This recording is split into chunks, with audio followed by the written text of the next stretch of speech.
Okay, so the other example he uses is spanking kids. So first of all, think about this is a good way to another really important part of being successful in college is being the kind of thinker that can think like your teacher. Now, you've only heard me for a day and a half, so you don't know me very well yet. But by the end of this summer, you'll be able to write those quizzes for me.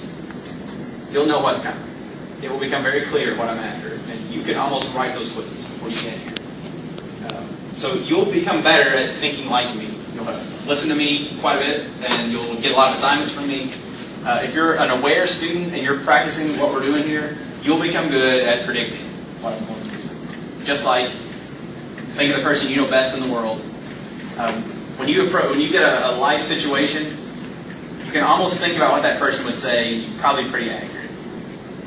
My grandfather has been gone for 8 years, but I know when I approach a situation, I kind of know what he would say about certain things. So it's that kind of thing. And the better you are at that in your classes, the better you're going to be at predicting what's going to show up on a test. Really, that's the most effective way to study.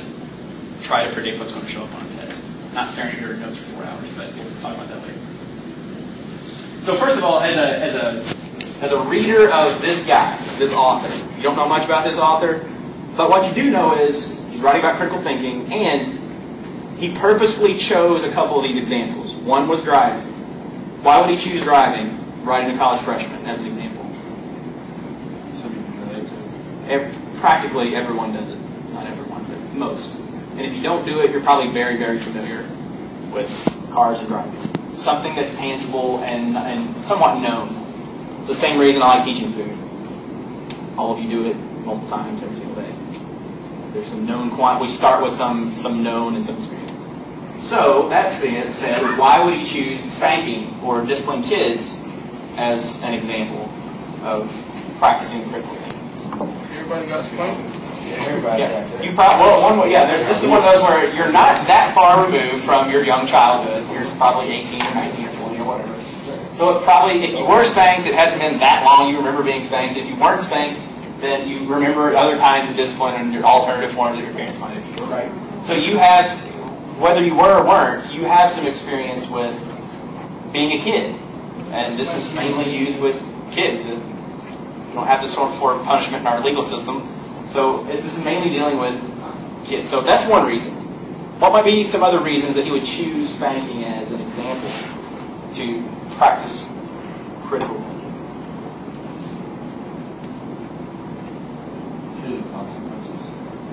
There's a consequence part, that's true. How do people feel about spanking or not spanking? Some people don't agree with. Right.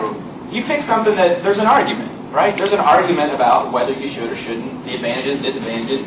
There's all kinds of arguments that go around about this. And actually, you're going to read 2 parenting chapters in Freakonomics that are incredibly interesting. But whatever parents choose here, parents are, if nothing else, they're passionate and they're unapologetic about the choices they make for their kids.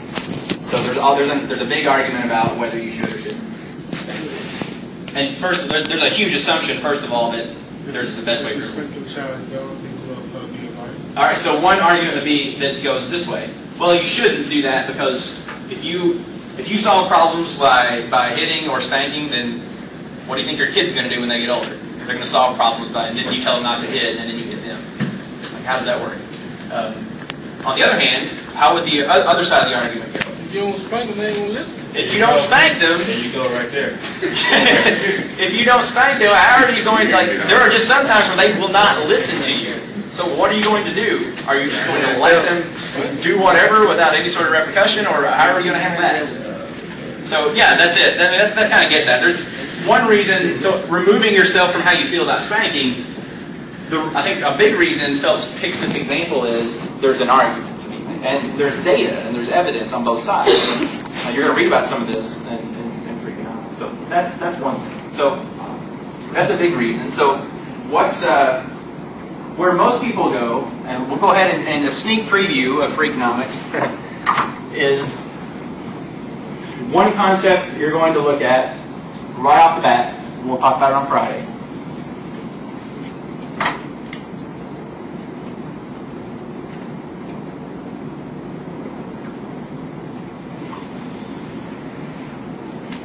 how people feel about things and making arguments about, well, this is the way it should be, and then how things actually are and dealing with realities.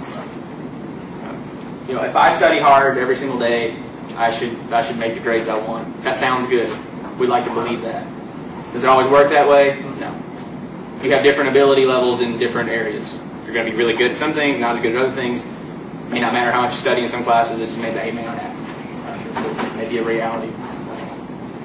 At any rate, it is somewhat controversial. Where do most people's arguments fall with spanking? Do you hear most people arguing from a moral perspective or an economic perspective? Moral. Yeah, and how do those arguments about spanking usually go? I got the worst spanking. Everybody I know he got beat. Everybody I know got beat.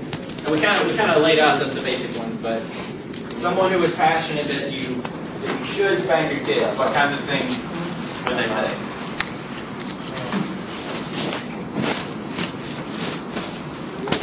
What would be the reasoning for doing that? Discipline. Yeah, you don't want to. Yeah, I don't want to spoil brat kid. Discipline.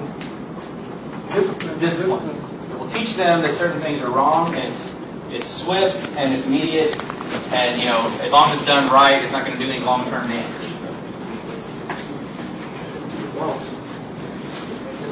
It's going to set up the parent as the authority. Not allow the child to come back. That's some of the arguments that people are going to make on that side. What about on the other side? Should spank. Should spank for. How would that argue? How would that moral argument go?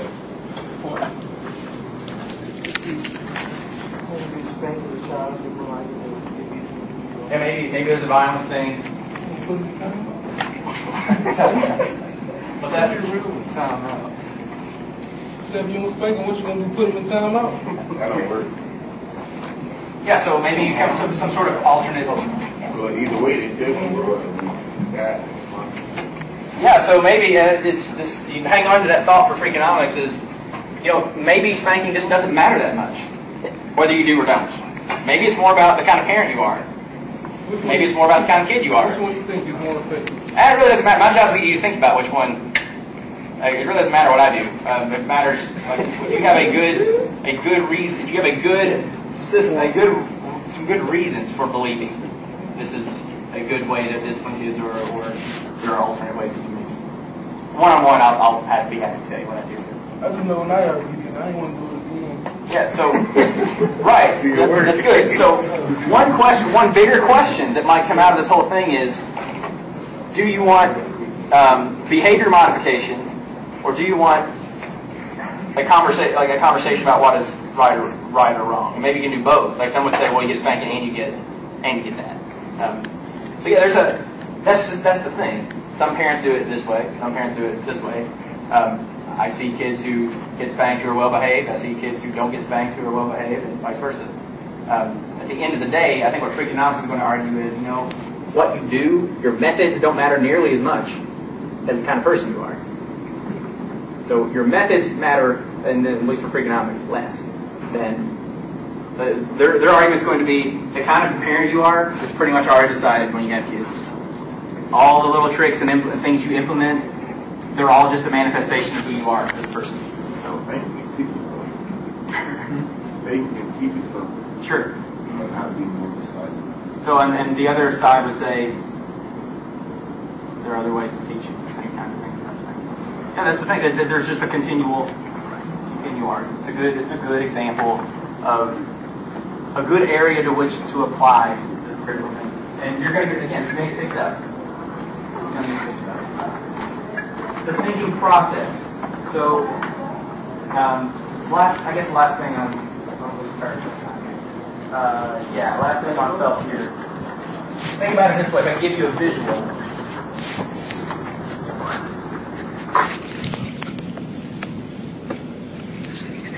So there's a question, and you find the answer. Great. What is the purpose of this answer for us?